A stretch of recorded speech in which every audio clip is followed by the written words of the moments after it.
नमस्कार दोस्तों, Bhatner IAS YouTube channel पर स्वागत है आपका। मैं नमिंदर संधू आपको पढ़ाने जा रहा हूँ इतिहास, जिसमें आज हम देखेंगे हमारा 9वां लेसन है।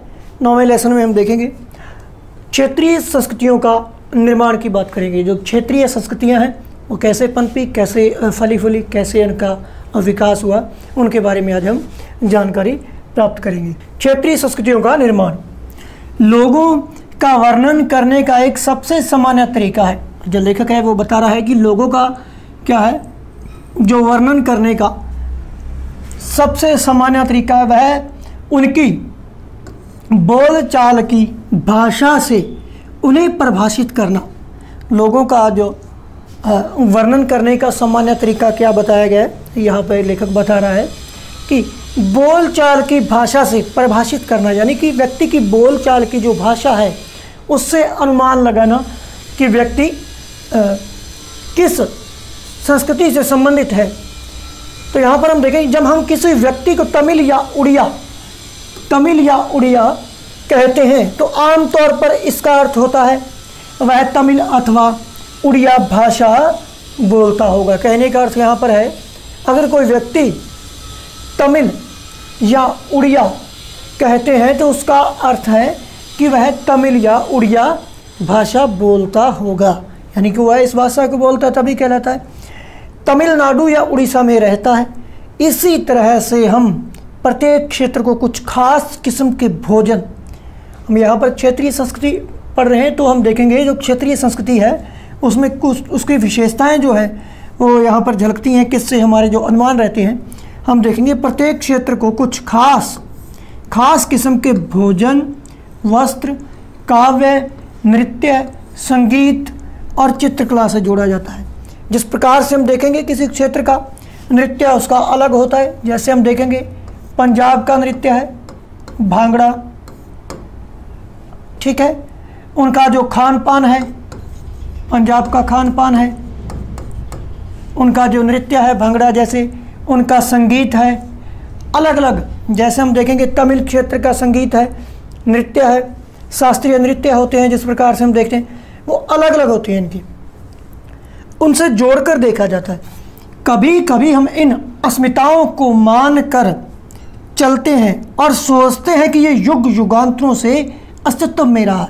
सोचते क्या है कि ये परंपरागत तरीके से अस्तित्व में रहा है, किंतु भिन्न भिन्न क्षेत्रों के बीच विभाजक सीमाओं के बनने में समय की भूमिका रही है। हम देखेंगे जो भिन्न भिन्न क्षेत्र हैं, जैसे लगा लो पंजाब का, हरियाणा का, आंध्र प्रदेश का लगा लो, तमिलनाडु का लगा लो, क्षेत्रों के बीच विभाजक सीमाएं, मान लो ये कोई क्षेत्र है, एक क्षेत्र है, इनके बीच कोई विभाजक सीमा बनी है।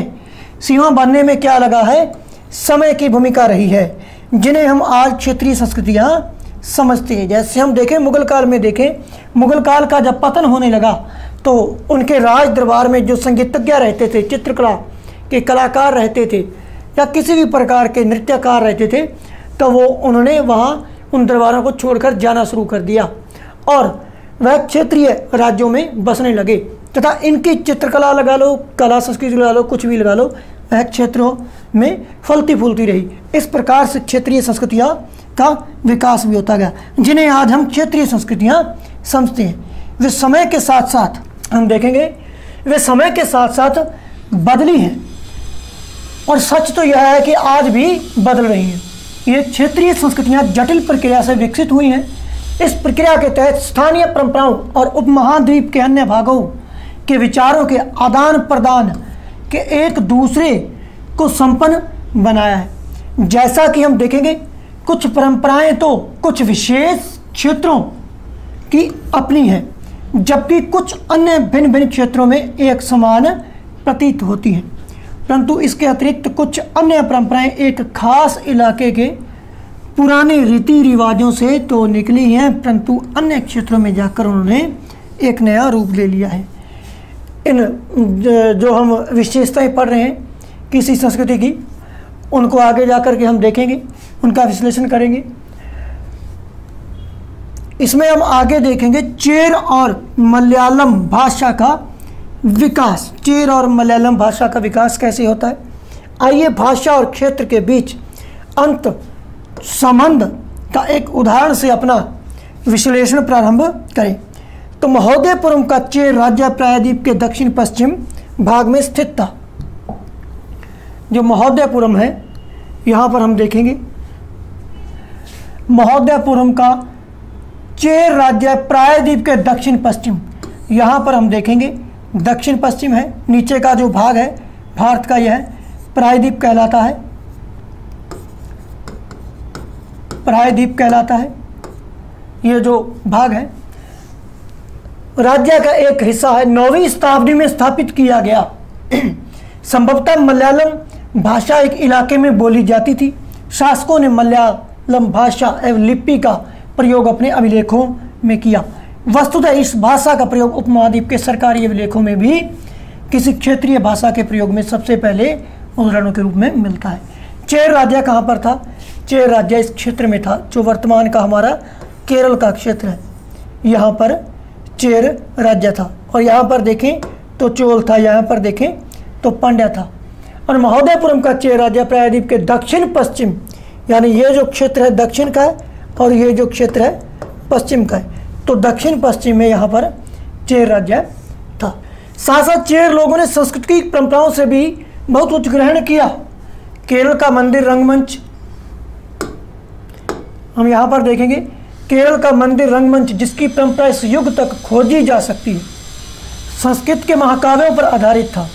यहाँ पर हम देखेंगे जो चेर लोगों ने संस्कृत की परंपराओं से भी बहुत कुछ ग्रहण किया, यानी उनकी भाषा अलग थी, वहाँ पर क्षेत्रीय भाषा थी, लेकिन संस्कृत की परंपराओं से बहुत कुछ उन्होंने अर्जित किया।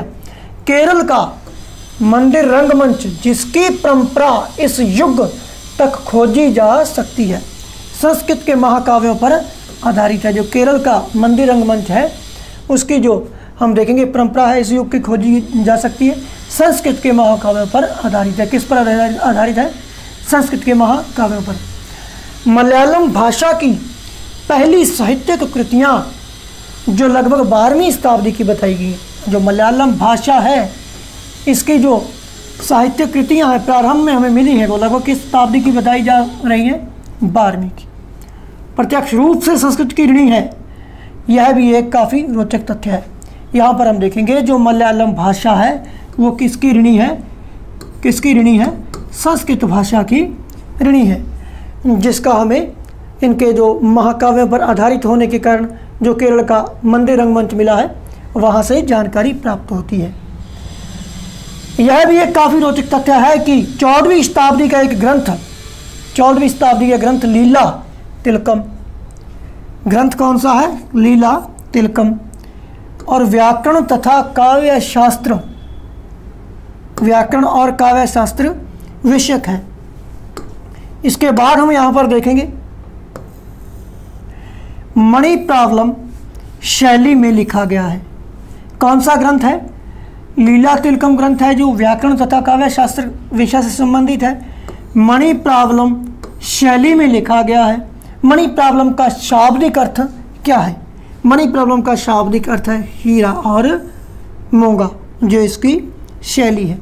यहाँ दो भाषाओं संस्कृत तथा क्षेत्रीय भाषा की साथ साथ प्रयोग की ओर संकेत करता है। जो मणि प्रावलम है वह संस्कृत और क्षेत्रीय दो भाषाओं की ओर संकेत करता है, जिसका अर्थ है हीरा और मूंगा। यहाँ पर हीरे से हम संज्ञा है, जो संज्ञा दी हुई है हीरा शब्द है, उससे हम संस्कृत के रूप में समझ सकते हैं। तो इसके बाद हम देखेंगे शासक और धार्मिक परंपराएं, जगन्नाथी संप्रदाय। कौन सा? शासक और धार्मिक परंपराएं। इसमें हम पढ़ेंगे शासक और धार्मिक परंपराएं, जिनमें हम देखेंगे जगन्नाथी संप्रदाय। इसमें हम देखेंगे अन्य क्षेत्रों में क्षेत्रीय संस्कृतियां क्षेत्रीय धार्मिक परंपराओं से विकसित हुई। यहाँ पर कहने का भाव अर्थ है क्षेत्रों में क्षेत्रीय संस्कृतियां हैं जो वह धार्मिक परंपराओं से विकसित हुई। किससे विकसित हुई? जिसमें हम देखेंगे धर्म का बोलबाला रहा होगा, धर्म का हाथ रहा है, जिससे यह संस्कृतियां विकसित हुई। इस प्रक्रिया का सर्वोत्तम उदाहरण, इसका जो सर्वोत्तम उदाहरण है वो है पुरी, जो उड़ीसा में स्थित है, जगन्नाथ का संप्रदाय। पुरी उड़ीसा में जगन्नाथ संप्रदाय जगन्नाथ का शाब्दिक अर्थ है, यहाँ पर हम देखेंगे दुनिया का मालिक जो कौन है, विष्णु है। दुनिया का मालिक जो विष्णु, किसका अर्थ है, जगन्नाथ का, पर्यायवाची है। आज तक जगन्नाथ की काष्ठ प्रतिमा स्थानीय जनजाति लोगों द्वारा निर्मित होती थी, जिससे यह तात्पर्य निकलता है कि जगन्नाथ मूलतः एक स्थानीय देवता थे। क्या थे? क्योंकि इनकी जो प्रतिमा है स्थानीय जनजाति लोगों द्वारा बनाई जाती थी, जिससे यह तात्पर्य निकलता है कि जगन्नाथ जी क्या है, एक स्थानीय देवता है, जिन्हें आगे चलकर विष्णु का रूप मान लिया गया है। एक स्थानीय देवता को आगे चलकर विष्णु का रूप मान लिया गया है। यहाँ पर हमने जो देखा कि जो क्षेत्रीय संस्कृतियाँ हैं वो धार्मिक परंपराओं से विकसित हुई हैं, जो सत्य प्रतीत हो रहा है। फिर इसके बाद हम देखें 12वीं शताब्दी में जो गंग वंश के 12वीं शताब्दी में जो गंग वंश के अत्यंत प्रतापी राजा अनंत वर्मन थे। अनंत वर्मन का संबंध किस वंश से है? गंग वंश से है। और कब हुए? यह 12वीं शताब्दी में होते हैं। पुरी में पुरुषोत्तम जगन्नाथ के लिए एक मंदिर बनवाने का निश्चय किया। किसने? अनंत वर्मन ने पुरी में एक मंदिर बनवाने का निश्चय किया। किसका? जगन्नाथ का। उसके बाद 1230 में राजा अनंग भीम तृतीय ने अपना राज्य पुरुषोत्तम जगन्नाथ को अर्पित कर दिया। जगन्नाथ को किसने अपना राज्य अर्पित किया? अनंग भीम ने। और समय को जगन्नाथ का नियुक्त घोषित कर दिया, यानी समय को उसका प्रतिनिधि घोषित कर दिया। फिर हम यहाँ पर देखेंगे ज्यों ज्यों इस मंदिर को तीर्थस्थल यानी तीर्थ यात्रा केंद्र के रूप में महत्व प्राप्त होता गया, सामाजिक तथा राजनीतिक मामलों में भी इसकी सत्ता बढ़ती गई। यहाँ पर हम देखेंगे इसको जो केंद्र है, तीर्थस्थल है यानी तीर्थ केंद्र के रूप में महत्व प्राप्त होता गया। सामाजिक क्षेत्र में, राजनीतिक क्षेत्र में भी इसकी क्या सत्ता बढ़ती गई, यानी कि यहाँ पर हम देखेंगे धर्म का वर्चस्व बढ़ रहा है। यहाँ पर हम देखेंगे राजनीतिक और धर्म क्या है, यहाँ पर हमें एक साथ नजर आ रहा है। मुगलों, यहाँ पर हम देखें जिन्होंने उड़ीसा को जीता, जैसे मुगल, मराठे और अंग्रेज, ईस्ट इंडिया कंपनी, सब ने इस मंदिर परंपरा नियंत्रण स्थापित करने का प्रयत्न किया। क्योंकि अब राजनीति से और सामाजिक जो है उससे इसका जुड़ाव हो गया था। कोई भी सत्ता है अगर किसी समाज पर अपना आधिपत्य स्थापित करना चाहती है या वहाँ पर अपना अधिकार करना चाहती है, तो जनता जिससे जुड़ी हुई है स्वयं को उससे जोड़ेगी। तो इसमें इस मंदिर पर अपना नियंत्रण स्थापित करने का प्रयत्न करते थे जितने भी मराठे, मुगल, अंग्रेज जो भी हैं। वे सब यह महसूस करते थे कि मंदिर पर नियंत्रण प्राप्त करने से स्थानीय जनता उनका शासन स्वीकार कर लेगी। जैसा कि हमने यहाँ पर पीछे देखा है, ऐसा क्यों हुआ, उनकी धारणा ऐसे कैसे बन गई कि उनको कैसे महसूस होने लगा कि इस मंदिर पर ही नियंत्रण करने से जनता उनका शासन स्वीकार कर लेगी। यहाँ पर हमने एक लाइन पढ़ी थी कि यहाँ पर राजा जो अनंग भीम तृतीय हैं, इन्होंने क्या किया था, जगन्नाथ को अर्पित कर दिया अपना राज्य और समय को जगन्नाथ का प्रतिनियुक्ति घोषित कर दिया था, यानी स्वयं को इस धर्म से जोड़ दिया, इस संप्रदाय से। यहाँ पर हम देखेंगे चित्र में नज़र आ रहा है जगन्नाथ का मंदिर है जो पुरी। यहाँ पर हम देख सकते हैं जगन्नाथ मंदिर का जो यह दृश्य है। और दक्षिण भारत में था ये, हम चेर राज्य के बारे में पढ़ा हमने, उड़ीसा के क्षेत्र में हमने देखा ये मंदिर निर्मित है। अब हम यहाँ पर पढ़ेंगे राजपूत और शूरवीरता की परंपराएं। 19वीं शताब्दी में ब्रिटिश लोग उस क्षेत्र को, यहाँ आज का अधिकांश राजस्थान स्थित है, राजपुताना कहते थे। और यहाँ पर हम देखेंगे राजपुताना नाम इसे किसने दिया, राजपुताना कौन कहते थे। 19वीं शताब्दी में ब्रिटिश लोग जो है उस क्षेत्र को, जहाँ आज का अधिकांश राजस्थान स्थित है, राजपुताना कहते थे। यानी कि जो ब्रिटेन के लोग थे उनके द्वारा राजस्थान को राजपुताना कहा जाता था। इससे यह समझा जा सकता है कि वह एक ऐसा प्रदेश था जहाँ केवल अथवा प्रमुख रूप से राजपूत ही थे। यानी यहाँ पर प्रमुख जो निवासी हैं यहाँ के कौन थे? राजपूत थे। समझा जा सकता है कि यहाँ पर प्रमुख रूप से राजपूत थे। जो उत्तरी तथा मध्यवर्ती भारत के अनेक क्षेत्रों में अपने आप को राजपूत कहते हैं, यह भी सच है। यहाँ पर हम देखेंगे जो उत्तरी तथा मध्यवर्ती जो भारत का क्षेत्र है, भारत के अनेक क्षेत्रों में अपने आप को राजपूत कहते हैं। यह भी सच है कि राजस्थान में राजपूतों के अलावा अन्य लोग भी रहते थे, क्योंकि अंग्रेजों ने प्रमुख रूप से राजपूत ही कहा है। यहाँ पर राजपूत समूह रहते थे, लेकिन यहाँ पर अन्य समूह भी रहते थे।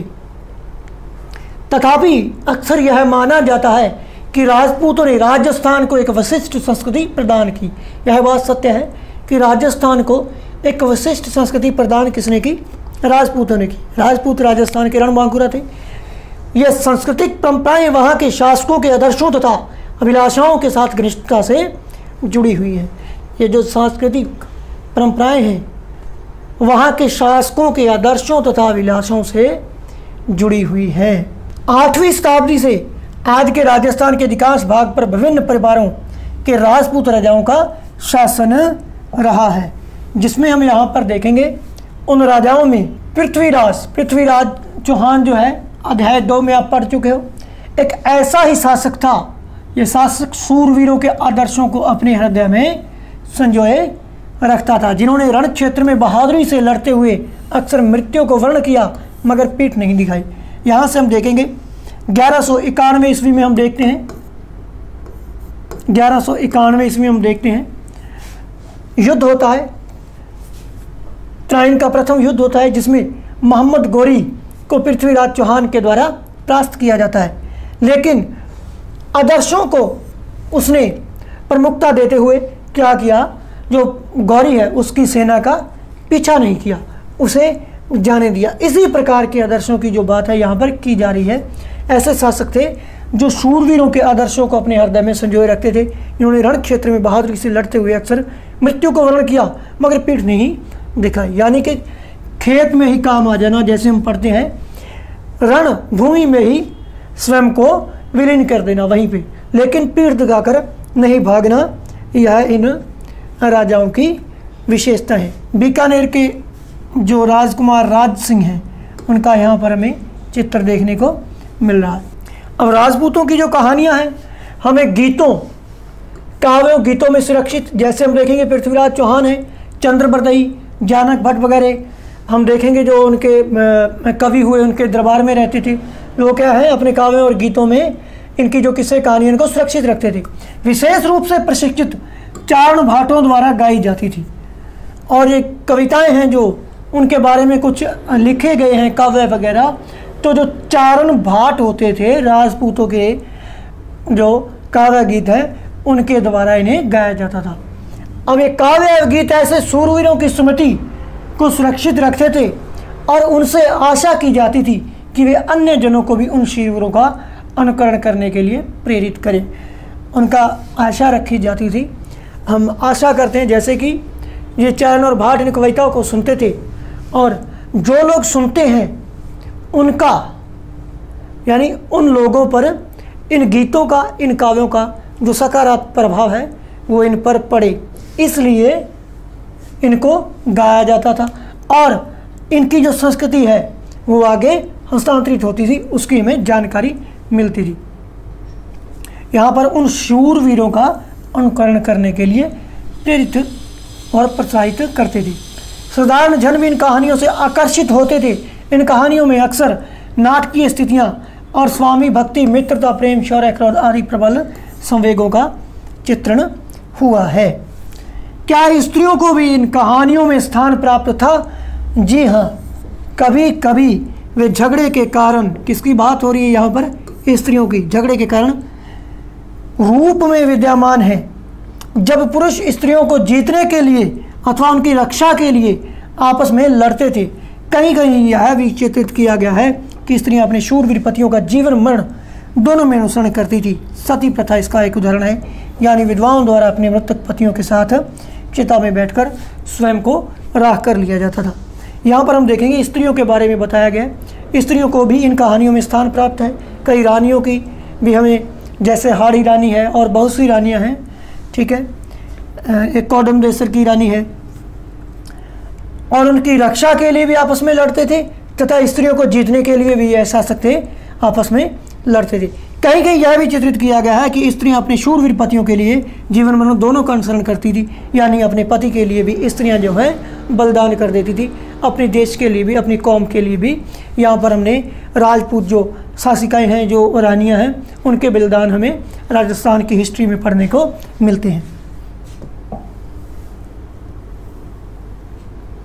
यहाँ इस मैप पर हम देखेंगे कुछ क्षेत्र विशेष जो हैं, जो राजपुताना का क्षेत्र है यहाँ पर ये रहता है। राजस्थान का ये जो क्षेत्र है, राजस्थान का ये जो क्षेत्र हम यहाँ पर देखेंगे,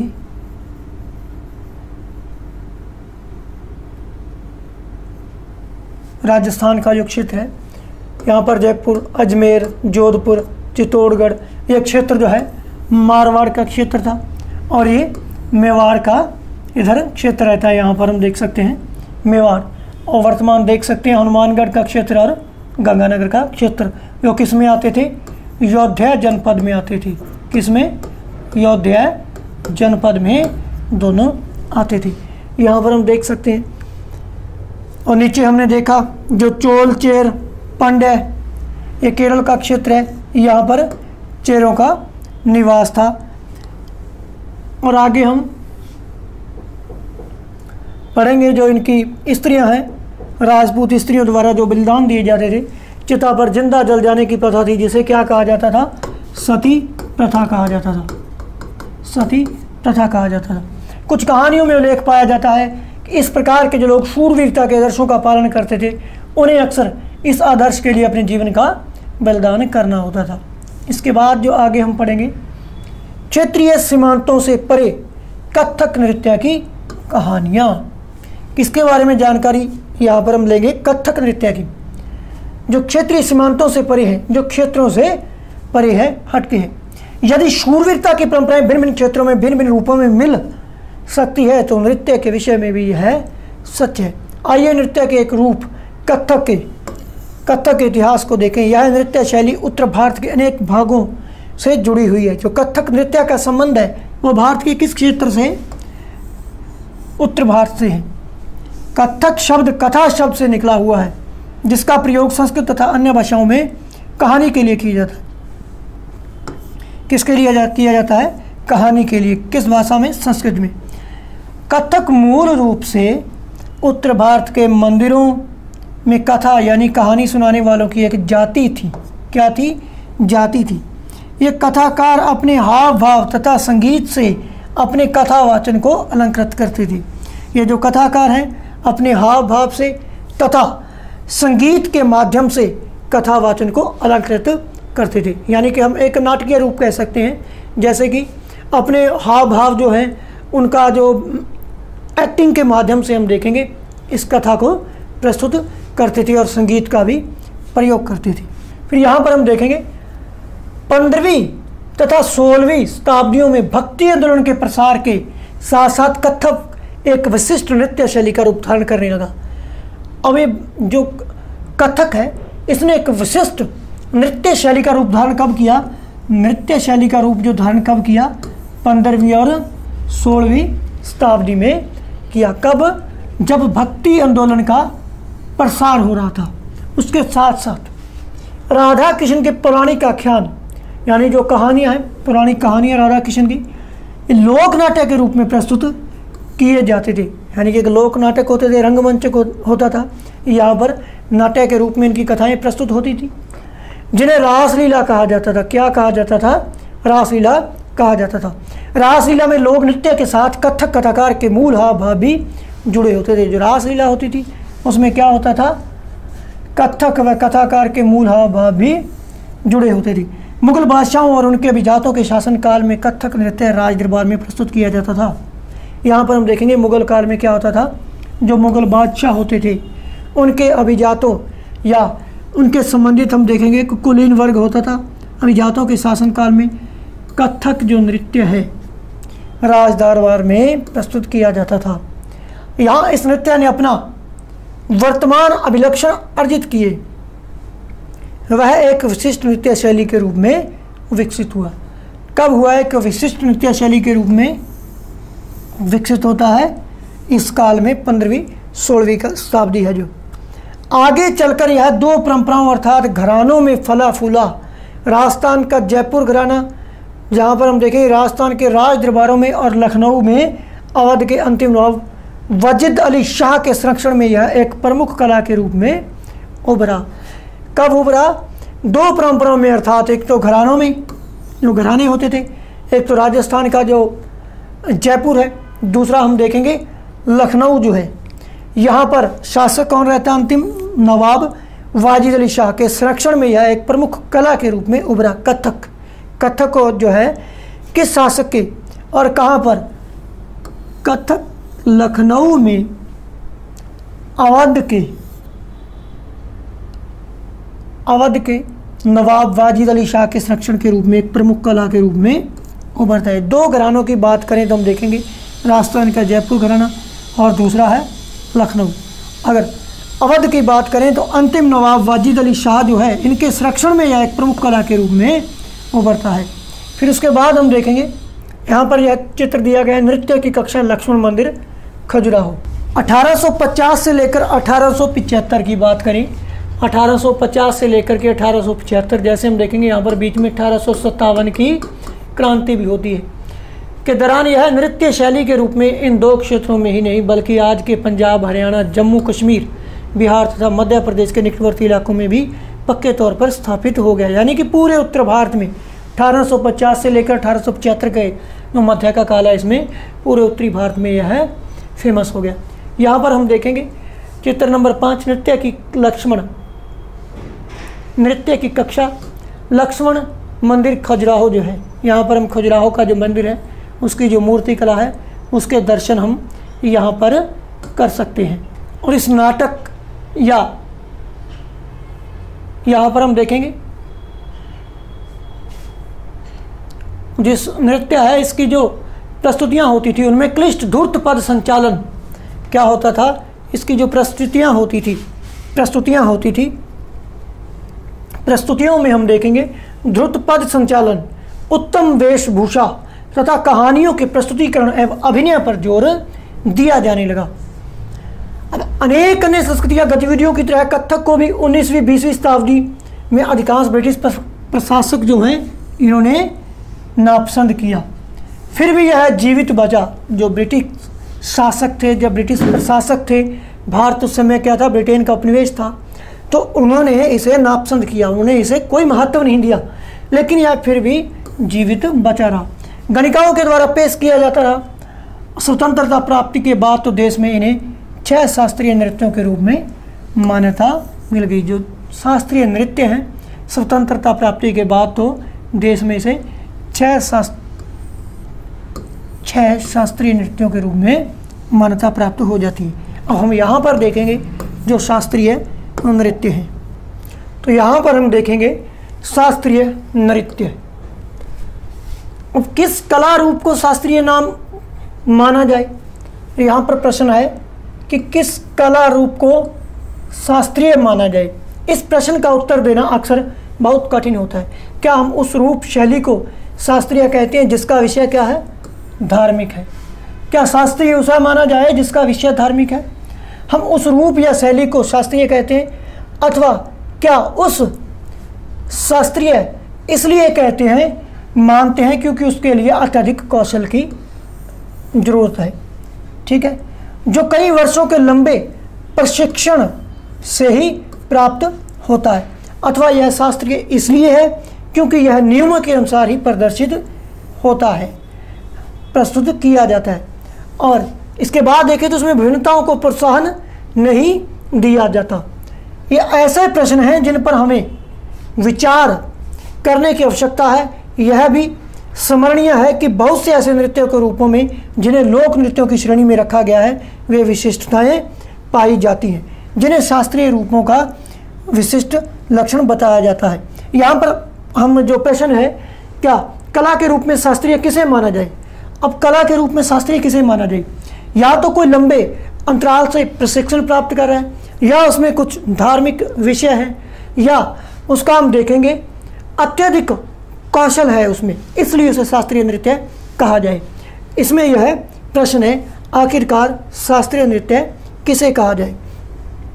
तो हम यहाँ पर देखेंगे यद्यपि शास्त्रीय जो है इसकी विशेषता का प्रयोग उन कला रूपों की श्रेष्ठता का सूचक हो सकता है, फिर भी यह हमेशा शब्दांशतः क्या सही नहीं होता।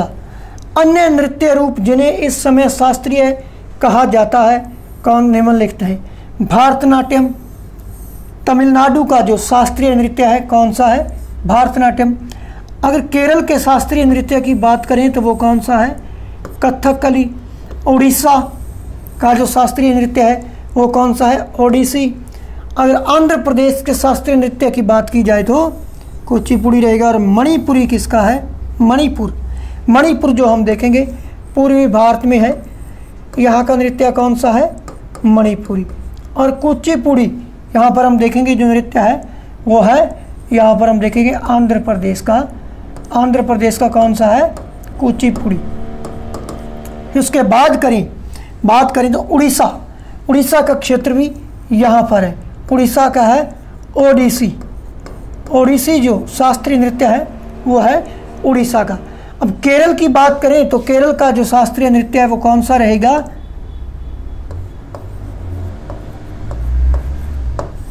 कथकली।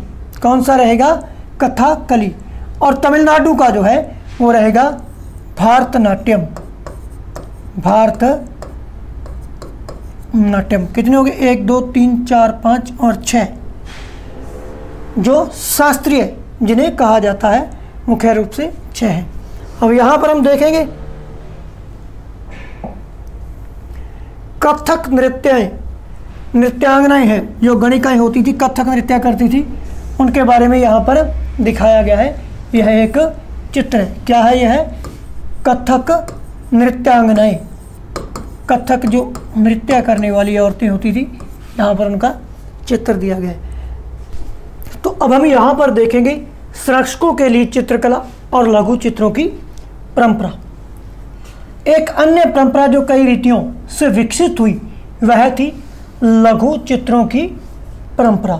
अब लघु चित्र कौन से होते थे, जिन्हें हम देखेंगे छोटे आकार के जो चित्र हैं वो क्या कहलाते थे, लघु चित्र कहलाते थे। जो क्या थे, छोटे आकार के होते थे, जिन्हें आमतौर पर जल रंगों से बनाया कैसे जाता था। इन चित्रों को जल रंगों से बनाया किस पर जाता था, कपड़े या कागज पर चित्रित किया जाता था। जो लघु चित्र होते थे इन्हें जल रंगों से कपड़े और कागज पर चित्रित किया जाता था। प्राचीनतम लघु चित्र ताल पत्रों पर, अगर प्राचीनतम चित्रों की बात करें तो ताल पत्रों अथवा लकड़ी की तख्तियों पर चित्रित किए जाते थे। प्राचीनतम जो लघु चित्र हैं वो तालपत्र या लकड़ी की तख्तियों पर निर्मित होते थे। अब इनमें से सर्वाधिक सुंदर चित्र जो है कहाँ से मिले, सर्वाधिक सुंदर चित्रों की बात करें तो पश्चिम भारत में पाए गए। किसमें, जैन ग्रंथों को सचित्र बनाने के लिए प्रयोग किए गए थे। मुगल बादशाह अकबर, जहांगीर, शाहजहां ने अत्यंत कुशल चित्रकारों को संरक्षण प्रदान किया था, जो प्राथमिक रूप से इतिहास और काव्यों की पांडुलिपियों में चित्रित करती थी। और मुगल काल की हम बात करें तो इनमें सर्वाधिक जो चित्रकला को महत्व देने वाला शासक था जहांगीर था। जहांगीर एक ऐसा व्यक्ति था जिसे हम देखेंगे कि किसी व्यक्ति द्वारा कोई पौधा बना दिया गया है, किसी चित्रकार द्वारा क्या किया गया, कोई पौधा बना दिया गया। जिस प्रकार से हम देखेंगे ये पत्तियां हैं, ये इस पर कोई फूल है, और यहाँ पर हम देखेंगे ये इसकी टहनियाँ हैं।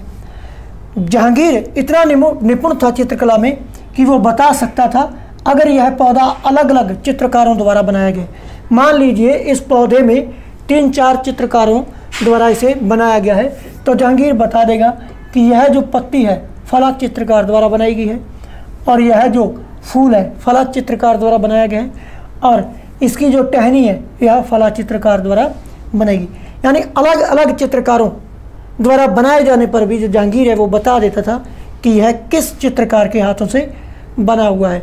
वह चित्रकला में इतना निपुण था, इतना इंटरेस्ट रखता था। तो ये पांडुलिपियाँ आमतौर पर चटक रंगों से निर्मित होती थी। ये जो पांडुलिपियाँ हैं वो क्या थी, चटक रंगों से निर्मित होती थी। उनमें दरबार के दृश्य, लड़ाई तथा शरीर के दृश्य, शिकार के दृश्य और सामाजिक जीवन के अन्य पहलू चित्रित किए जाते थे। अब इनका जो विषय क्या रहता था इन चित्रों का, इन चित्रों का विषय देखें तो उसमें क्या होता था, दरबारी दृश्य होते थे, लड़ाई तथा शिकार के दृश्य होते थे, सामाजिक जीवन के अन्य पहलू इसमें चित्रित होते थे। अक्सर उपहार के तौर पर भी इन चित्रों का आदान प्रदान किया जाता था और ये कुछ गिने चुने लोग, बादशाह और उनके घनिष्ठ जनों द्वारा ही देखे जा सकते थे। जो चित्र हैं वो कुछ अभिजात वर्ग के लोग होते थे, गिने चुने लोग होते थे जिनके द्वारा इन चित्रों को देखा जा सकता था। फिर यहाँ पर एक चित्र देखेंगे जो मुगल काल से संबंधित है, मुगल काल से संबंधित है, जिसमें क्या है, शिकार के दौरान आराम करते हुए दिखाया गया है अकबर को, जो मुगल लघु चित्रकला से संबंधित है। अकबर को लघु चित्र में दर्शाया गया है। फिर उसके बाद हम देखेंगे मुगल साम्राज्य के पतन के साथ अनेक चित्रकार मुगल दरबार छोड़कर नए उभरने वाले क्षेत्रीय राज्यों में या दरबारों में चले गए। परिणाम स्वरूप मुगलों के कलात्मक रुचियों ने दक्षिण के क्षेत्रीय दरबारों और राजस्थान के राजपूती राज दरबारों को प्रभावित किया। तो यहाँ से चले गए मुगल दरबार से, उन्होंने क्या किया, परिणाम स्वरूप मुगलों की जो कलात्मक रुचियाँ हैं, जो मुगलों की रुचि रखते थे जिन कलाओं में, दक्षिण के क्षेत्रीय दरबारों में, जो दक्षिण के क्षेत्र हैं उन दरबारों में चले गए और राजस्थान के जो राजपूती राज दरबार हैं उनको भी इन्होंने प्रभावित किया। लेकिन इसके साथ ही उन्होंने अपनी विशिष्ट विशेषताओं को सुरक्षित रखा, यानी कि इनकी जो विशिष्ट विशेषताएं थी चित्रकला की या कलाकारी की, उन्हें भी इन्होंने सुरक्षित रखा। उनका विकास भी किया। मुगल उदाहरणों का अनुसरण करते हुए शासकों तथा उनके दरबारों के दृश्य चित्रित किए जाने लगे। यहाँ पर क्या था, जो मुगल दरबार में होता था वही उन्हीं के उदाहरणों के माध्यम से हम देखेंगे चित्रों को यहाँ पर पेश किया जाने लगा, चित्रित किया जाने लगा। इसके साथ साथ मेवाड़, जोधपुर, बूंदी, कोटा, किशनगढ़ जैसे केंद्रों में पुरानी कथाओं तथा काव्यों के विषयों का चित्रण किया गया। हम ये जो पढ़ रहे हैं, जो मेवाड़ का क्षेत्र है, जोधपुर का क्षेत्र है, बूंदी और कोटा किशनगढ़ का ये जो क्षेत्र है, इनका जो चित्रकला का विषय जो होता था वो क्या रहता था, यहाँ पर हम देखेंगे पौराणिक कथाओं को चित्रित किया जाता था। ऐसा ही एक अन्य क्षेत्र था आधुनिक हिमाचल प्रदेश के इर्द गिर्द हिमालय की तलहटी में था। कहाँ था, हिमाचल प्रदेश यानी हिमालय की तलहटी में था। इसका इलाका 17वीं शताब्दी के बाद वाले वर्षों में इस क्षेत्र में लघु चित्रकला की एक साहसपूर्ण एवं भावप्रवण शैली का विकास हुआ। किसका, साहसपूर्ण एवं भावप्रवण शैली का विकास हुआ, जिसे क्या कहा गया, बसोहली। कहाँ है यह, हिमाचल प्रदेश में, हिमाचल प्रदेश में साहसपूर्ण प्रभावण भावप्रवण शैली का विकास हुआ, जिसे बसोहल शैली कहा जाता है। यहाँ जो सबसे लोकप्रिय पुस्तक चित्रित की गई वह थी भानुदत्त की रसमंजरी। सबसे लोकप्रिय चित्र हिमाचल में हम देखें तो इस चित्रकला से संबंधित कौन सी थी, रसमंजरी थी। और किसके द्वारा यह लिखी गई थी, चित्रित की गई थी, भानुदत्त के द्वारा। और शैली कौन सी थी, बसोहली शैली। 1739 ईस्वी में हम देखेंगे नादिर शाह का आक्रमण होता है। कब होता है, नादिर शाह का आक्रमण 1739 ईस्वी में होता है। और दिल्ली विजय के परिणाम स्वरूप जो नादिर शाह है वो क्या करता है, 1739 में दिल्ली को विजय कर लेता है। और मुग़ल कलाकार मैदानी इलाकों की अनिश्चितताओं से बचने के लिए, जो मुग़ल कलाकार हैं, मैदानी इलाकों की अनिश्चितताओं, यहाँ पर हम देखेंगे कि अब वैसा माहौल नहीं रहा, आक्रमण जो विदेशी आक्रमण होने लगे तो यहाँ से सिस्टम है, जो इनकी जो व्यवस्था है वो अस्त व्यस्त हो गई। तो अनिश्चितताओं से बचने के लिए पहाड़ी क्षेत्रों की ओर पलायन किया। जो यहाँ के चित्रकार थे, हिमाचल की तरफ गया, कोई दक्षिण भारत की तरफ गया, यहाँ से चले गए। लेकिन अपनी कलाकारी थी, जो इनकी चित्रकला, संगीत कला, उनको इन्होंने क्या किया, सुरक्षित किया और आगे फलती फूलती रही वो। यहाँ पर हम चित्र देखेंगे किसका है, जो चित्र किसका है? किशन राधा और उसकी जो सखियाँ हैं, पहाड़ी लघु चित्र जो कांगड़ा में। यहाँ पर हम देखेंगे श्री कृष्ण को दिखाया गया है और राधा और उसकी सखियों को दिखाया गया। इस चित्र में हम देख सकते हैं यह क्षेत्रीय संस्कृतियों का जो चित्रकला है उसमें हमें नज़र आता है। यहाँ पर हम देखेंगे कांगड़ा शैली के बारे में पढ़ा, चित्र देखा, कांगड़ा शैली किस प्रकार से विकसित होती है। और 18वीं शताब्दी के मध्य भाग तक कांगड़ा के कलाकारों ने एक नई शैली विकसित कर ली जिसने लघु चित्रकारी में एक नई जान डाल दी। उनकी प्रेरणा का स्रोत तो वहाँ की वैष्णव परंपराएं थी। यहाँ पर हम देखेंगे जो विषय है चित्रकारी का, कांगड़ा शैली है, उसका जो प्रेरणा का स्रोत क्या रहता है? वैष्णव परंपराएं थी। ठंडे नीले और हरे रंगों सहित कोमल रंगों का प्रयोग और विषयों का काव्यात्मक निरूपण कांगड़ा शैली की विशेषता है। रंग कौन से? ठंडे नीले, हरे रंग और कोमल रंगों का प्रयोग हुआ और क्या हुआ? विषयों का काव्यात्मक निरूपण कांगड़ा शैली की विशेषता है। स्मरण रहे कि साधारण स्त्री पुरुष भी होते थे, बर्तनों, दीवारों और कपड़ों, फर्श आदि पर अपनी कलाकृतियाँ चित्रित करते थे। कला के नमूनों में से कुछ ही बच पाती थी।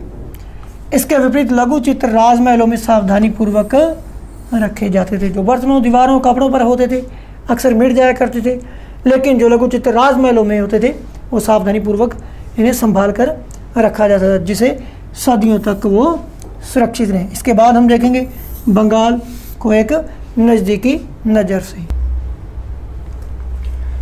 तो बंगाल नज़दीक से एक नज़र में, यहाँ पर हम बंगाल का जो वर्णन है करेंगे। क्षेत्रीय भाषा का विकास, जैसा कि हमने प्रारंभ में देखा, हम अक्सर क्षेत्रों का नाम और वहाँ के निवासियों द्वारा बोली जाने वाली भाषा के अनुसार निर्धारित करते हैं। इसलिए हम यह मान लेते हैं कि बंगाल में लोग हमेशा बंगाली ही बोलते होंगे, किंतु यह एक दिलचस्प बात है कि आज बंगाली संस्कृत से निकली हुई भाषा मानी जाती है। प्रारंभिक संस्कृत ग्रंथों के अध्ययन से यह पता चलता है कि जो बंगाल के लोग हैं, बंगाल के लोग संस्कृत से उपजी हुई भाषा नहीं बोलते थे, तो फिर भाषा का उद्भव कैसे हुआ? अब संस्कृत ग्रंथों के जो अध्ययन है उनसे पता चलता है कि बंगाल के लोग संस्कृत से उपजी हुई भाषाएं नहीं बोलते थे, तो फिर कैसे संभव हुआ कि बंगाली भाषा का उद्भव कहाँ से हुआ? ईसा पूर्व 4वीं और 3री शताब्दी से बंगाल और मगध के बीच वाणिज्यिक संबंध स्थापित होने लगे। कब? ईसा पूर्व 4वीं और 3री शताब्दी से बंगाल और मगध के बीच क्या होने लगा? वाणिज्यिक संबंध स्थापित होने लगे, जिसके कारण संभवतः संस्कृत का प्रभाव और बढ़ता गया। अब मगध से बंगाल की और संस्कृत का प्रभाव क्यों बढ़ा? क्योंकि उनके जो संबंध है मगध से होने लगे। 4वीं शताब्दी के दौरान गुप्त वंशीय शासकों ने उत्तरी बंगाल पर अपना राजनीतिक नियंत्रण स्थापित कर लिया। अब बंगाल का जो गुप्त वंश था, गुप्त वंश के द्वारा कब? 4वीं शताब्दी में बंगाल पर क्या कर लिया? अपना अधिकार कर लिया। यहाँ पर हम देखेंगे मगध का क्षेत्र है, यहाँ पर मगध, और यहाँ पर हम देखेंगे बंगाल का क्षेत्र है। इस पर गुप्तों ने अपना नियंत्रण कर लिया था। अब देखेंगे वहाँ ब्राह्मणों को बसाना शुरू कर दिया। इस प्रकार गंगा की मध्य घाटी के भाषाई तथा संस्कृतीय प्रभाव का अधिक प्रबल हो गया। और 7वीं शताब्दी में चीनी यात्री ह्वेनसांग यह पाया कि बंगाल में सर्वत्र संस्कृत से संबंधित भाषाओं का प्रयोग हो रहा है। जो बंगाल में संस्कृत भाषाओं से संबंधित होने का उल्लेख करता है वो कौन है? ह्वेनसांग, जो कि हर्षवर्धन के समय भारत में आता है 7वीं शताब्दी में। 8वीं शताब्दी से पाल शासकों के अंतर्गत एक क्षेत्रीय राज्य का उद्भव हो गया। जब 8वीं शताब्दी आती है तो पाल शासक बंगाल का जो क्षेत्र है यहाँ के शासक रहते हैं। 14वीं सदी से 16वीं शताब्दी के बीच हम बात करें तो यहाँ पर हम देखेंगे बंगाल पर सुल्तानों का शासन रहा, जो दिल्ली में स्थित शासकों से स्वतंत्र थे। अब बंगाल का जो क्षेत्र है यहाँ पर है और दिल्ली का जो क्षेत्र है यहाँ पर है। अब बंगाल के जो शासक हैं यह क्या रहते थे? ज़्यादातर हमने देखा है इतिहास में स्वतंत्र रहते थे, क्योंकि दिल्ली से अधिक दूरी होती थी और पीछे पश्चिमोत्तर का क्षेत्र है, यहाँ से विदेशी आक्रमण होते थे। तो यहाँ का शासक या सुल्तान बादशाह होता था, बंगाल को लंबे तक नियंत्रित नहीं रख सकता था। तो इसके बाद हम देखेंगे दिल्ली में स्थित शासकों से क्या रहते थे, स्वतंत्र रहते थे। अब 1586 में जब अकबर ने इस प्रदेश को जीत लिया, उसे क्या सूबा बना लिया। अब बंगाल जो है अकबर के समय 1586 में मुगल काल में क्या बनता है, मुगल बादशाह का एक सूबा बनता है। उस समय प्रशासक की भाषा तो फारसी थी। प्रशासन की भाषा क्या थी मुगल काल में, फारसी। यहाँ पर प्रश्न बनता है जो मुगल काल की प्रशासनिक या सरकारी भाषा थी वो क्या थी, फारसी थी। लेकिन बंगाली एक क्षेत्रीय भाषा के रूप में विकसित हुई। बंगाली उस समय क्या हुई, क्षेत्रीय भाषा के रूप में विकसित हुई। वस्तुतः 15वीं शताब्दी तक आते आते उपभाषाओं तथा बोलियों, यहाँ पर हम बात करेंगे 15वीं शताब्दी तक आते आते उपभाषाओं बोलियों बंगाली समूह एक सामान्य साहित्यिक भाषा के द्वारा एकबद्ध हो गया। यहाँ पर हम देखेंगे साहित्य के रूप में भी यह भाषा प्रयोग होने लगी। यह साहित्यिक भाषा उस क्षेत्र के पश्चिमी भाग की बोलचाल की भाषा थी जो बंगाल का पश्चिम है। मान लो ये बंगाल है, बंगाल का जो पश्चिम क्षेत्र है उसकी ये बोलचाल की भाषा थी जो साहित्यिक भाषा थी, जिसे पश्चिम बंगाल कहा जाता है। यद्यपि बंगाली का उद्भव संस्कृत से हुआ है, पर यह अपने कर्म विकास की अनेक अवस्थाओं से गुजरी है। यहाँ पर माना जा रहा है जो बंगाली भाषा है इसका विकास संस्कृत से हुआ है, लेकिन यह अनेक अवस्थाओं से गुजरी है। इसके अलावा गैर सांस्कृतिक शब्दों का एक विशाल शब्द भंडार जो जनजातीय भाषाओं, फारसी और यूरोपीय भाषाओं सहित अनेक स्रोतों से इसे प्राप्त हुआ है। अब यहाँ पर हम देखेंगे कि गैर संस्कृत शब्दों का विशाल जो भंडार हमें मिला है, जिसमें हम देखेंगे फारसी है, यूरोपीय भाषा है, पुर्तगाली भाषा है, बहुत सारी भाषाएं जैसे हम देखेंगे भारत में प्रयोग में ली जाती थी, तो वह भी अनेक स्रोतों से हमें प्राप्त हुई है। आधुनिक बंगाली का एक हिस्सा बन गया है। अब बंगाली के प्रारंभिक साहित्य को दो श्रेणियों में बांटा जा सकता है। एक श्रेणी संस्कृत की श्रेणी है और दूसरी उससे स्वतंत्र है। बंगाली भाषा की कितनी श्रेणियों में बांटा गया, इसे दो श्रेणियों में बांटा गया। एक तो संस्कृति से संबंधित है, दूसरी क्या है उससे आज़ाद है। अब पहली श्रेणी में संस्कृत महाकाव्य के अनुवाद मंगल काव्य, जिसका शाब्दिक अर्थ है शुभ, यानी मांगलिक काव्य स्थानीय देवी देवताओं से संबंधित था। और भक्ति साहित्य जैसे गौड़िया वैष्णव आंदोलन के नेता श्री चैतन्य देव की जीवनियाँ आदि शामिल है। अब यहाँ पर हम देखेंगे एक श्रेणी है जो संस्कृत की श्रेणी है, दूसरी से स्वतंत्र है। पहली श्रेणी क्या है जिसमें महाकाव्यों का अनुवाद हुआ है जिन्हें मंगल काव्य कहा गया है, और जो भक्ति साहित्य गौड़िया वैष्णव आंदोलन के नेता चैतन्य देव की जीवनियों आदि को इसमें शामिल किया गया है। जो दूसरी श्रेणी है इसमें नाथ साहित्य शामिल है। पहली में क्या है चैतन्य देव जी की जीवनियाँ, दूसरी में नाथ साहित्य शामिल में, जैसे मैनामती गोपीचंद्र के गीत, धर्म ठाकुर की पूजा से संबंधित कहानियाँ हैं, पीर कथाएँ हैं, लोक कथाएँ और गाथा गीत है। और यहाँ पर हम देखेंगे मैनामती गोपीचंद्र और धर्म ठाकुर जो द्वितीय श्रेणी में आते हैं भाषा की। तो नाथ लोग जो है सन्यासी होते थे जो तरह तरह की यौगिक क्रियाएं करते थे। जो नाथ हैं वो यौगिक सिद्ध योगी होते थे, अनेक प्रकार की यौगिक क्रियाएं होते थे, और जो क्या होते थे सन्यासी होते थे। यह गीत विशेष जो अक्सर अभिनीत किया जाता है यह बताता है कि रानी मैनामती ने अपने पुत्र गोपीचंद्र को अनेक बाधाओं के समक्ष संन्यास का मार्ग अपनाने को किस प्रकार से प्रोत्साहित किया। जो रानी मैनामती है उसने अपने पुत्र गोपीचंद्र को अनेक बाधाओं से किस प्रकार से संन्यास का मार्ग अपनाने के लिए प्रेरित किया। धर्म ठाकुर एक क्षेत्रीय लोकप्रिय देवता थे। जो धर्म ठाकुर हैं वो क्या है एक लोकप्रिय देवता थे जिनकी पूजा अक्सर एक पत्थर व काठ की मूर्ति के रूप में की जाती है। धर्म ठाकुर की जो पूजा है पत्थर के रूप में की जाती है।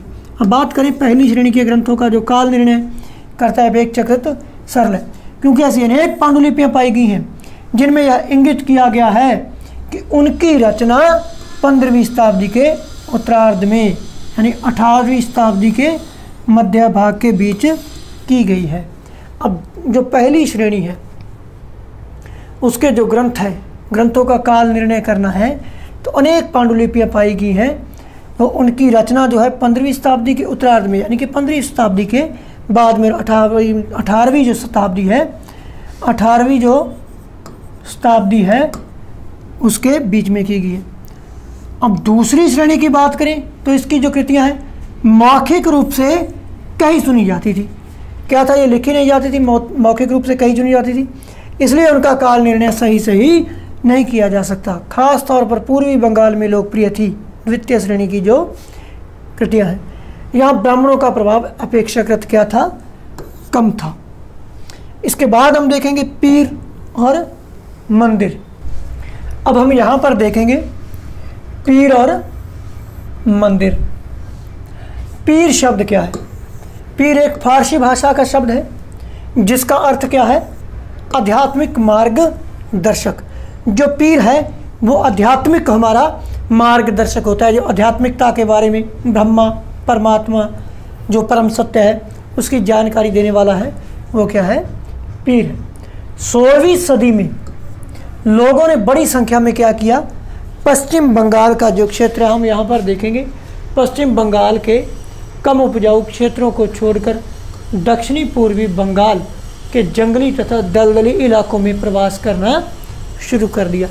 मान ले हम ये बंगाल का क्षेत्र है, उन्होंने क्या किया, बड़ी संख्या में पश्चिम बंगाल जो कम उपजाऊ क्षेत्र है पश्चिम बंगाल का, उसे छोड़कर क्या किया उन्होंने दक्षिणी पूर्वी बंगाल, मान लो ये दक्षिण और पूर्वी बंगाल का हिस्सा है, इस तरफ जाना शुरू कर दिया।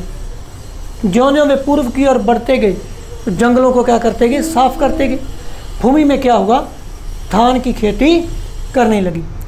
शहने स्थानीय मछुआरे तथा स्थानांतरित खेती करने वाले लोग जो अक्सर जनजातीय थे, किसानों के नए समुदायों में मिल गए। जो मछुआरे होते थे, स्थानांतरण किसी करते थे, एक जगह से जगह को जलाया किया, साफ किया, आगे बढ़ते गए, अब वो क्या हो गए, किसानों एक नए समुदाय में मिल गए।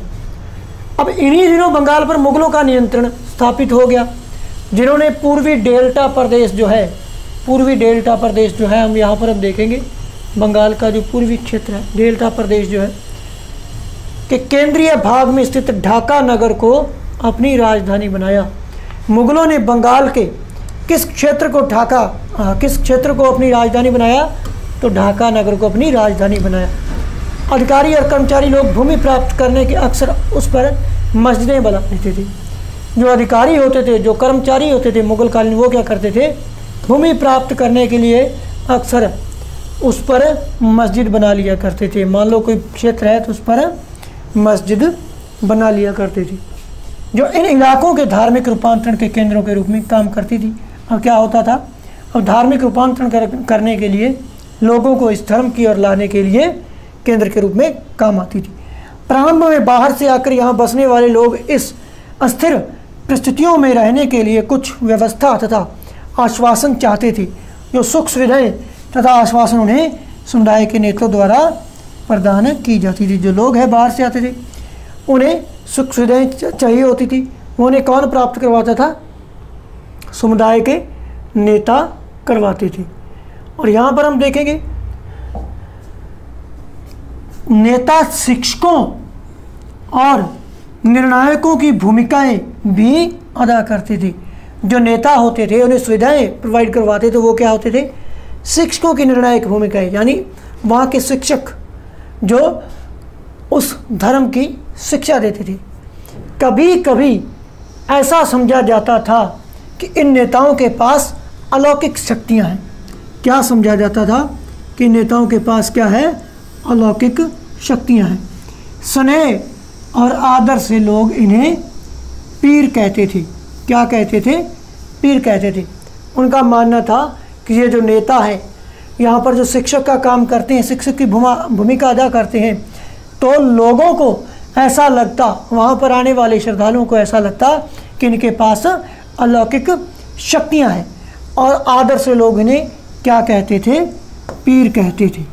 और इस पीर श्रेणी में संत या सूफी व अन्य धार्मिक महानुभावी, शासी, उपनिवेशी, देवता प्राप्त सैनिक, योद्धा, विभिन्न हिंदू एवं बौद्ध देवी देवता और यहाँ तक कि जीवात्माएं भी शामिल थी। यहाँ पर देखेंगे जो पीर श्रेणी है, इसमें कौन होते थे? संत या सूफी या अन्य धार्मिक महानुभाव जो धर्म का अनुभव रखते थे वो लोग, या हिंदू, बौद्ध देवी देवता और यहाँ तक कि जीवात्माएं भी शामिल थी। पीरों की पूजा पद्धतियाँ बहुत ही लोकप्रिय हो गई और इनकी मज़ारें बंगाल में सर्वत्र पाई गई। जो पीरों की पूजा और पद्धतियाँ हैं बहुत लोकप्रिय हुई और इनकी मज़ारें बंगाल में सर्वत्र पाई जाती थी। अब बंगाल में 15वीं शताब्दी के बाद वाले वर्षों में मंदिर बनने का दौर जोरों पर रहा। अब बंगाल में जो 15वीं शताब्दी हम देखेंगे, 15वीं शताब्दी है, इसके बाद क्या हुआ? मंदिर बनने का दौर चलता है। 19वीं शताब्दी में आकर समाप्त हो जाता है। 15वीं शताब्दी से लेकर 19 में जोर रखता है, लेकिन उसके बाद समाप्त हो जाता है। हमने देखा है, अध्याय पढ़ा है 2 और 5वां, कि मंदिर और अन्य धार्मिक भवन अक्सर उन व्यक्तियों या समूह को द्वारा बनाए जाते थे जो शक्तिशाली होते थे। अब मंदिर यानी धार्मिक भवन होते थे वो किसके द्वारा बनाए जाते थे? जो शक्तिशाली लोग होते थे। वे इनके माध्यम से अपनी शक्ति तथा भक्ति भाव प्रदर्शित करते थे। उसका कारण क्या रहता था? अपनी शक्ति का और भक्ति भावना का प्रदर्शन करते थे। बंगाल में साधारण ईंटों और मिट्टी व गारे से अनेक मंदिर बनते थे जो निम्न सामाजिक समूहों जैसे कालू, कंसारी, घंटा धातु के कारीगर होते थे आदि के समर्थन से बने थे। यूरोप की व्यापारिक कंपनियों ने आ जाने से नए आर्थिक अवसर पैदा हुए। इन सामाजिक समूहों से संबंधित अनेक परिवारों ने इन अवसरों का लाभ उठाया। जैसे जैसे लोगों की सामाजिक तथा आर्थिक स्थिति सुधरती गई, उन्होंने इस स्मारकों के निर्माण के माध्यम से अपनी स्थिति या प्रतिष्ठा की घोषणा कर दी। जब स्थानीय देवी देवता जो पहले गांवों में छान छप्पर वाली झोंपड़ियों में पूजे जाते थे को ब्राह्मणों द्वारा मान्यता प्रदान की गई और उनकी प्रतिमाएं मंदिरों में स्थानांतरित कर दी गई। अब क्या हुआ? जो झोंपड़पट्टी में जो स्थानीय देवता थे उनकी पूजा होती थी, अब ब्राह्मणों ने उनको समर्थन दे दिया तथा उनकी प्रतिमाएं मंदिरों में स्थापित होने लगी। अब इसमें हम देखेंगे जीवात्मा शब्द का अर्थ। यहाँ पर हम देखेंगे जो ऊपर हमने पढ़ा, जो जीवात्मा शब्द है वो क्या है? जीवात्मा या जीववाद। जीववाद क्या है? पेड़ पौधे, जड़ वस्तुओं और प्राकृतिक घटनाओं में भी जीवात्मा है। मान लीजिए जो पेड़ पौधे हैं या प्रकृति की जो जड़ वस्तुएं हैं उनमें भी क्या है? आत्मा है, जीवात्मा है, जिसे हम संजीव भी कह सकते हैं। अब आगे चलेंगे, ये हम देख सकते हैं झोपड़ी मंदिर जो है क्षेत्रीय संस्कृतियों का निर्माण होता है। जिस प्रकार से आगे मंदिर बनने लगे हैं ये हम देख सकते हैं। यहाँ पर झोपड़ी मंदिर का एक चित्र हमें यहाँ पर नजर आ रहा है। यहाँ पर हम देखें गोपियों के साथ कृष्ण श्यामपुर मंदिर से पक्की मिट्टी की एक पट्टिया विष्णुपुर। यहाँ पर गोपियों के साथ क्या है? कृष्ण को लीला करते हुए दिखाया गया यहाँ पे हमें चित्र मिलता है।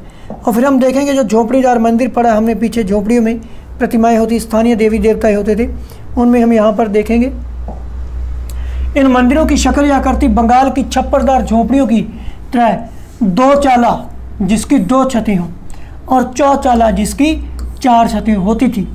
यानी इन मंदिरों की शक्ल जो आकृति है बंगाल की छप्परदार झोपड़ियों की तरह होती थी, 2 चाला और चौचाला होती थी। 5वें अध्याय में वर्णित बंगाली गुंबद को याद करें, पीछे 5वें अध्याय में आपने पढ़ा है। इसके कारण मंदिरों की स्थापत्य कला में विशिष्ट बंगाली शैली का प्रादुर्भाव होता है। अपेक्षाकृत अधिक जटिल चौचाला यानी 4 छतों वाली ढांचे में 4 त्रिकोणीय छतें 4 दीवारों पर रखी जाती थी, जो ऊपर से क्या होती थी? तिर्यक होती थी या एक बिंदु तक जाती थी। और मंदिर आमतौर पर एक वर्गाकार चबूतरे पर बना होता था या बनाए जाते थे। उनके भीतर भाग में कोई सजावट नहीं होती थी, लेकिन अनेक मंदिरों की बाहरी दीवारों पर क्या होती थी? चित्रकारियाँ होती थी। मंदिर क्या होता था? इस प्रकार से हम देखेंगे किसी चबूतरे पर होता था। क्या होता था? इस प्रकार से तिरक बना होता था और उसकी जो भीतर की दीवारें हैं जो भीतर की दीवारें हैं, मंदिर के अंदर की दीवारें हैं, इन पर कोई चित्रकारी नहीं होती थी, लेकिन बाहरी दीवारें हैं, इन पर चित्रकारी है, सजावट होती थी, जो मंदिर की बाहरी दीवारें होती थी। और सजावटी टाइलों अथवा मिट्टी की पट्टियों से सजी होती थी। कुछ मंदिरों में, विशेष रूप से पश्चिम बंगाल के बांकुरा जिले में विष्णुपुर के एक मंदिरों में एक ऐसी सजावटी अत्यंत उच्च कोटि की पहुंच चुकी थी। हम यहाँ पर देखेंगे पश्चिम बंगाल का जो बांकुरा जिला है, वहाँ पर विष्णुपुर के एक मंदिर में ऐसी सजावट अत्यंत उच्च कोटि की पहुंच चुकी थी। फिर देखेंगे हम यहाँ पर मछली भोजन के रूप में। परंपरागत भोजन संबंधी आदतें आमतौर पर स्थानीय रूप से उपलब्ध खाद्य पदार्थों पर निर्भर करती थी। जो परंपरागत भोजन संबंधी आदतें हैं वो क्या होती थी, जो स्थानीय रूप से उपलब्ध होता था। यहाँ पर हम देखेंगे बंगाल का क्षेत्र है, जो समुद्री एरिया, यहाँ पर मछली का सेवन ज़्यादा किया जाता था, चावल का सेवन ज़्यादा किया जाता था। और बंगाल एक नदिया मैदान है, यहाँ मछली और धान की उपज बहुत ऐसे होती थी, इसलिए यह स्वाभाविक है कि इन दोनों वस्तुओं को गरीब बंगालियों की भोजन की सूची में प्रमुखता दी जाती थी। मछली पकड़ना वहाँ का प्रमुख धंधा रहा है। क्या है? बंगाल का प्रमुख धंधा मछली पकड़ना रहा है। और बंगाली साहित्य में मछली का स्थान पर उल्लेख भी हुआ है, मछली का स्थान पर उल्लेख भी हुआ है। इससे ज़्यादा क्या होगा कि मंदिरों और बौद्ध विहारों की दीवारों पर जो मिट्टी की पट्टियाँ लगी हैं, हम देखेंगे जो मंदिर हैं, बौद्ध विहार हैं, उन पर जो मिट्टी की पट्टियाँ लगी हुई हैं, उनमें भी मछलियों को साफ करते हुए टोकरियों में भरकर बाजार में ले जाते दिखाया गया है। यहाँ पर हम देख सकते हैं एक मछली है, जो बौद्ध विहार है, उन पर इनके चित्र मिलते हैं। ब्राह्मणों को समिश्र भोजन करने की अनुमति नहीं थी, लेकिन स्थानीय आहार में मछली की लोकप्रियता को देखते हुए ब्राह्मण धर्म विशेषज्ञ ने बंगाली ब्राह्मणों के लिए इस निषेध में ढील दे दी। यानी कि जो ब्राह्मण हैं वो मांस नहीं खा सकते थे, मछली नहीं खा सकते थे, लेकिन जो बंगाली ब्राह्मण हैं उन्हें इसमें ढील दे दी गई ताकि वह इसका सेवन कर सके, क्योंकि यहाँ का मुख्य खाद्य पदार्थ क्या था? मछली और चावल था। अब बौद्ध धर्म पुराण जो बंगाल में रचित 13वीं शताब्दी का संस्कृत ग्रंथ है। कौन सा? बौद्ध धर्म पुराण, जो क्या है? बंगाल में रचित है, 13वीं शताब्दी का संस्कृत ग्रंथ है ने स्थानीय ब्राह्मणों को कुछ खास किस्मों की मछली खाने की अनुमति दी है। जो ब्राह्मण है वो कुछ खास किस्मों की मछली का सेवन कर सकता है, जो ब्राह्मण है। इसकी ढील किसने दी, छूट किसने दी कि वो मछली का सेवन करे? बृहद धर्म पुराण ने इन्हें मछली का सेवन करने की छूट दी। अब इसके बाद हम देखेंगे यूरोप में राष्ट्र व राज्यों का उदय। यहाँ पर हम देखेंगे 18वीं शताब्दी में अंत तक यूरोप के लोग समय को एक साम्राज्य, जैसे हम देखेंगे ऑस्ट्रिया हंगरी है, साम्राज्य की प्रजा किसी चर्च जैसे यूनानी रूढ़िवादी चर्च के सदस्य मानते थे। यूरोप के लोग थे किसी साम्राज्य या किसी चर्च जैसी यूनानी रूढ़िवादी चर्च के सदस्य मानते थे। परंतु 18वीं शताब्दी के अंतिम दशकों में लोग समय को एक ऐसे समुदाय सदस्य के रूप में भी पहचानने लगे जो एक भाषा जैसा कि फ्रेंच या जर्मन बोलते थे। प्रारंभिक 19वीं शताब्दी में रोमानिया में विद्यालय पाठ्य पुस्तकें ग्रीक के स्थान पर रोमानिया में लिखी गई। हंगरी में लैटिन के स्थान पर हंगेरियन को राजभाषा के रूप में अपनाया गया। यह इसी प्रकार की अन्य प्रक्रियाओं ने लोगों को यह बोध कराया कि प्रत्येक भाषाई समुदाय है एक अलग राष्ट्र था। 19वीं शताब्दी के अंतिम दशकों में इटली और जर्मनी ने एकीकरण के लिए हुए आंदोलन ने इस भावना को अधिक बल दिया। यानी हम क्षेत्रीय भाषा की, क्षेत्रीय संस्कृतियों की बात कर रहे हैं, तो जो हमें है वर्ल्ड हिस्ट्री में भी देखने को मिलती है। तो इसी के साथ जो हमारा आज का 9वां लेसन है वह समाप्त होता है। बटनेर IAS यूट्यूब चैनल देखने वाले सभी विद्यार्थियों का बहुत बहुत धन्यवाद।